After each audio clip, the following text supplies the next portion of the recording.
VN रे एभली double layer video editing करिया पई सर्वप्रथम VN ऐप टी ओपन करंतु तापर थिबा प्लस आइकन पर क्लिक तापर प्रोजेक्ट ऊपर क्लिक करंतु तापर टेक फास्ट वीडियो टी नियंतु फास्ट वीडियो टी नेला परे आपण सर्वप्रथम वीडियो जते बाट मते नवा पई नियंतु तापर बाकी अंश डिलीट कर देली तापर फास्ट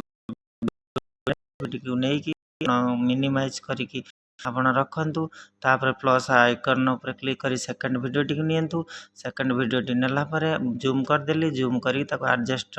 वीडियो अनुसार एडजस्ट करी रखंतु तापर आपण मास्क चिन्ह टी ऑन करी लाइनर ऊपर दी थर क्लिक करंतु ए भली पळि आसी इंटरफेस तापर ताको मिनिमाइज करी मैचिंग करंतु ए तापर वीडियो टी को एक्सपोर्ट करंतु जदि आपण हम ए वीडियो टी भल लागुची मो चैनल टी को सब्सक्राइब करंतु लाइक करंतु कमेंट रे जय जगन्नाथ लिखंतु हैप्पी न्यू ईयर 2026।